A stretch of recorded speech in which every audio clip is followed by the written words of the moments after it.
Let's head on over to Salem, North Carolina. On August 10th, 1984, police at the Winston-Salem station in North Carolina received a call at approximately 6:13 a.m. The man on the phone reported seeing another male assaulting a female victim. "I just seen a lady with some guy jumping on her," the caller would say. He went on to give details of the location, but 911 dispatch misunderstood and sent police to the wrong area of the city. Over 6 hours later, Deborah Sykes was found, a young white woman, attacked, stabbed, raped, murdered, while on her way to work as a copy editor for the Centennial.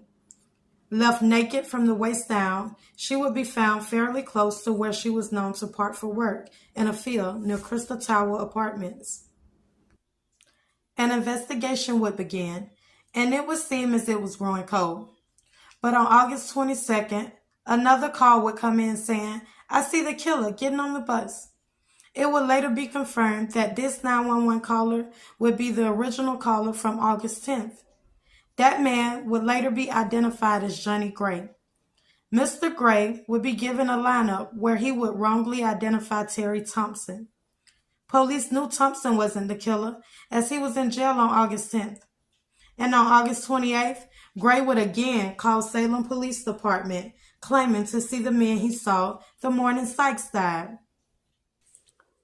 Mr. Hunt and Mr. Mitchell would be called in and questioned about their whereabouts on the 10th. They had an alibi. They were with Hunt's girlfriend, Margaret Crawford, a 14-year-old prostitute. She would confirm, and on September the 11th, Hunt would be arrested for charges relating to Crawford. Hunt would have several visits to the jail to be questioned about Sykes in between his arrest on September the 11th.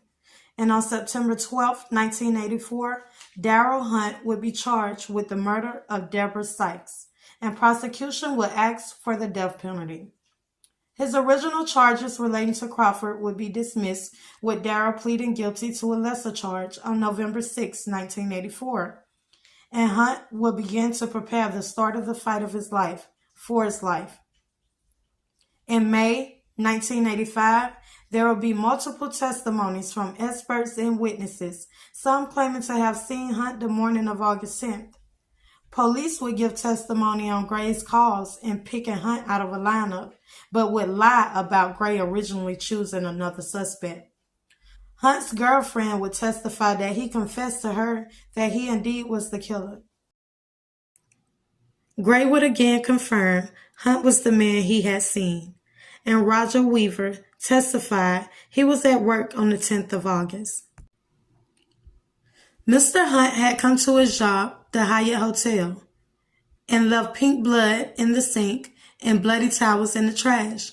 He claimed to not have recognized Hunt until he saw him on the news. Hunt's defense attorney would call several witnesses to testify Hunt was nowhere near the crime scene and looked to poke holes in the prosecution timeline of events.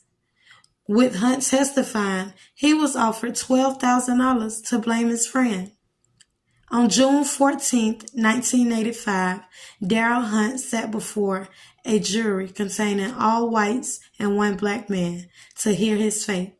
After going back and forth, they all agreed Hunt was guilty, but one juror refused to give him the death penalty. 4 years later, on May 4, 1989, North Carolina Supreme Court overturned Hunt's conviction and granted him a new trial. He would remain in prison as he was convicted in the murder of Arthur Wilson in 1987. He would later be found not guilty in 1989 of that murder. September 1990, Hunt will again fight for his life and seek to prove he did not commit such heinous acts. He did not kill Deborah Sykes. His attorney now had more help from more prominent lawyers, and they would request a change of venue. That would change Hunt's majority white jury to an all-white jury at his second trial. Gray would testify again and recant or change some of his statements, but maintain Hunt is the killer, the man he saw. Thomas Murphy would also testify again, changing his story from seeing 2 guys with Sykes to maybe 3 or 4. And he would put Johnny Gray, 100 feet away from Sykes. He would testify that he only realized this after seeing him at the first trial. It would also be discovered that Murphy once was a member of the KKK. He claimed although he didn't believe in their actions, he still remained friends with several members. The state would also introduce new witnesses and refuse to release pertinent documents to defense. But once again, on October 11, 1990, jurors convicted Hunt of murder after only 2 hours of deliberation. In August 1994, Hunt was again in front of a judge asking for a chance to clear his name. He was denied. In November, Hunt's DNA excluded him as the rapist, and once again, the state opted for another scenario. They suggested Hunt's friend, Sammy Mitchell, was the rapist. Later, Mitchell and Sykes' husband would be excluded by DNA. And on March 10th, Hunt was denied a new trial by Judge Morgan. On April 25th, 1996, Hunt would file a petition for writ habeas corpus, citing he wasn't given a fair trial, and on February 25th, 2000, Judge Frank Bullock Jr. denied his request. In April 2003, Frank's motions had run out. But the state would be asked to compare Deborah's rapist DNA to those in the database. It would lead them to Willard Brown, who was a suspect in a 1985 case.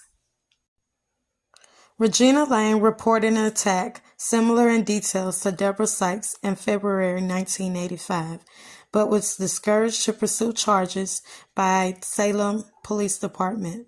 Lane went on to write a book. Willard would confess to killing Sykes, and nearly a year after Hunt was released, he pleaded guilty to murder.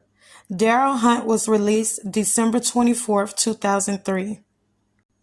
On February 6, 2004, charges were dismissed with prejudice.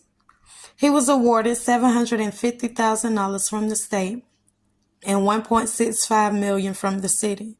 His friends and family watched him start the Darryl Hunt Project to help others like him.